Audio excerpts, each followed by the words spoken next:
بسم الله الرحمن الرحيم. عن عبد الله بن عمرو رضي الله تعالى عنه قال: خطب رسول الله صلى الله تعالى عليه وسلم فقال: إياكم والشح فإنما هلك من كان قبلكم بالشح. أمرهم بالبخل فبخلوا، وأمرهم بالقطيعة فقطعوا، وأمرهم بالفجور ففجروا، أو كما قال عليه الصلاة والسلام. رواہ ابو داود. حضرت عبداللہ بن عمرو بن عاص رضی اللہ تعالی عنہما سے روایت ہے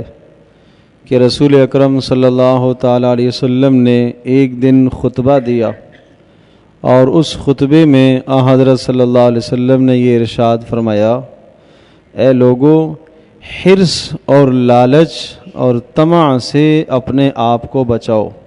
حرص، طمع، لالچ سے اپنے آپ کو بچاؤ، کیونکہ تم سے پہلی قومیں بھی اس حرص اور لالچ کی وجہ سے تباہ ہوئی ہیں. اس حرص اور لالچ نے اور طمع نے انہیں بخل پر آمادہ کیا، چنانچہ وہ بخل کرنے لگے، اور اسی حرص اور لالچ اور طمع نے انہیں قطع رحمی اور قرابت داری کے حقوق پامال کرنے کے لیے آمادہ کیا،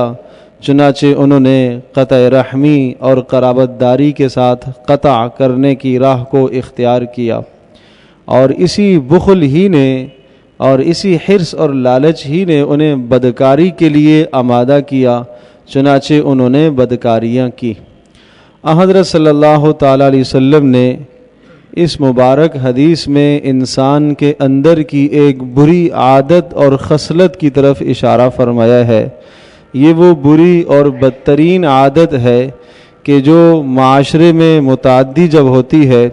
تو اس کے اثرات قوموں پر پڑتے ہیں، افراد پر پڑتے ہیں، خاندانوں پر پڑتے ہیں، اور خاندان کے خاندان لپیٹ میں آ جاتے ہیں اور دوسروں کی بربادی اور تباہی کا ذریعہ بنتی ہے. یہ انسان کے اندر کی بہت بدترین اور بری عادت ہے. اور وہ عادت کیا ہے کہ بے جا حرص کا آ جانا. کسی بھی چیز کی حرص، اگر مال کی حرص ہے حد سے زیادہ، وہ مضر ہے. کھانے کی حرص ہے حد سے زیادہ، وہ بھی مضر اور نقصان دہ ہے. اور دنیا طلبی کی اور عہدہ طلبی کی اور دنیا میں عزت اور مقام چاہنے کی حرص اگر اندر پڑی ہوئی ہے تو یہ بھی انتہائی مضر ہے. ہاں، مال کا طلب کرنا جائز طریقے سے، اپنی عزت کا چاہنا جائز طریقے سے،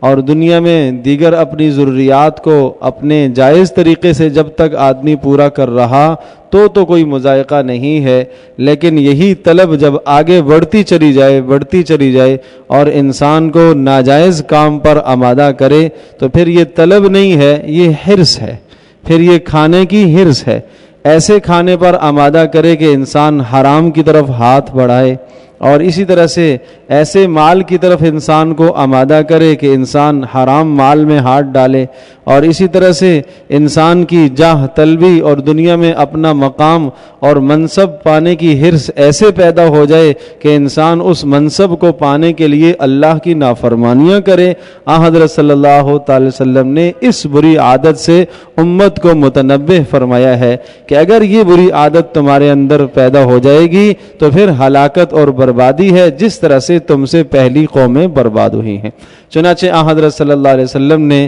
اس بری عادت اور بری خصلت کے 3 بڑے نقصان بتائے. پہلا نقصان یہ بتایا کہ جب انسان کے اندر حرص پیدا ہوتی ہے تو آدمی بخیل بن جاتا ہے. پھر آدمی جائز جگہ پر مال خرچ نہیں کرتا، جہاں خرچ کرنے کی جگہ ہے، قرابت داریاں ہیں، ان کا خیال نہیں رکھتا. پھر انسان مال کو سمیٹ کر رکھتا ہے، اور یہ بخل انسان کے اندر پیدا ہوتا ہے. اور رسول پاک صلی اللہ علیہ وسلم نے اس بخل کے متعلق ارشاد فرمایا کہ یہ بخل اور ایمان دونوں ایک دل میں جمع نہیں ہو سکتے. جہاں ایمان ہوگا وہاں بخل نہیں آتا، بخل آئے گا تو ایمان نہیں آئے گا. ایک حدیث میں حضرت صلی اللہ علیہ وسلم نے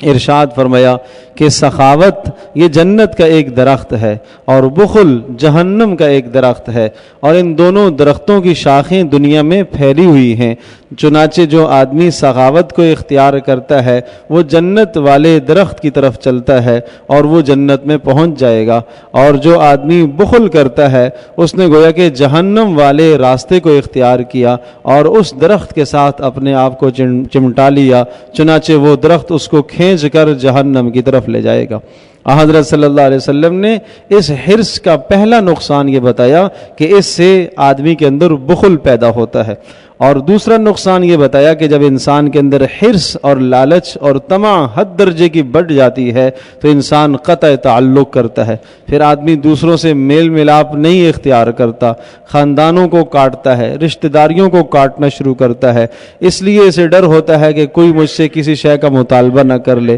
کوئی مجھ سے مال کا مطالبہ نہ کر لے، کوئی مجھ سے کسی چیز کا مطالبہ نہ کر لے، تو اس لیے انسان قطع تعلق پر آمادہ ہو جاتا ہے، چنانچہ وہ قطع تعلق پھر کرنے لگتا ہے۔ اور تیسرا نقصان رسول پاک صلی اللہ علیہ وسلم نے یہ بتایا کہ جب انسان کے اندر حرص اور لالچ حد درجے کی، طمع ہر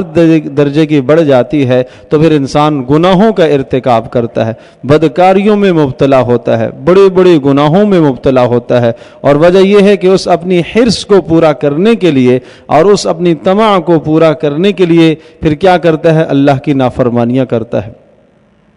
علامہ ماوردی رحمۃ اللہ علیہ نے لکھا ہے کہ اللہ تبارک و تعالیٰ نے فرشتوں کو بنایا اور فرشتوں کے اندر اللہ پاک نے عقل ہی کو رکھا ہے، اور مکمل عقل کو اللہ پاک نے فرشتوں میں پیدا فرمایا، اور اللہ پاک نے جانوروں کو پیدا فرمایا، جانوروں کے اندر اللہ پاک نے شہوت کو غالب رکھا، شہوت ہی شہوت ہے، اور اسی طرح سے ارشاد فرمایا کہ اللہ پاک نے انسانوں کو بنایا تو انسانوں کے اندر اللہ تبارک و تعالیٰ نے عقل کی کو بھی رکھا، شہوت کو بھی رکھا۔ چنانچہ جب انسان کی عقل شہوت پر غالب رہتی ہے تو یہ انسان فرشتوں سے بلند ہو جاتا ہے، اور اگر اس کی شہوت اس کے عقل پر غالب ہو گئی تو پھر یہ حیوانوں اور جانوروں سے بھی بدتر ہو جاتا ہے۔ اور شہوت سے مراد ہر چیز کی بے انتہا طلب اور چاہت اور حرص، اس کو شہوت کہا جاتا ہے، چاہے وہ کھانے کی ہو، چاہے وہ پہننے کی ہو، چاہے وہ عہدے کی ہو، چاہے وہ دنیا طلبی کی ہو، کسی بھی شے کی حد درجے سے تجاوز حرص ہے، اسی کا نام شہوت ہے۔ کہ جب انسان کی کیفیت یہ ہو جائے کہ اپنے مقصد اور اغراض کو پورا کرنے کے لیے دوسروں کو نقصان پہنچائے اور عقل سے کام نہ لے اور شہوت کا راستہ غالب آ گیا تو فرمایا یہ جانوروں سے بھی پھر بدتر ہو گیا۔ اور اگر اللہ پاک نے اسے جو عقل دی ہے اس عقل کو غالب رکھا اس نے اور شریعت کے احکام کو مد نظر رکھتے ہوئے چلتا رہا تو پھر یہ فرشتوں سے بھی بلند مقام پاتا ہے۔ تو خلاصہ یہ ہوا کہ رسول پاک صلی اللہ علیہ وسلم نے انتہائی درجے کی حرص اور لالچ سے، طمع سے ہمیں روکا ہے،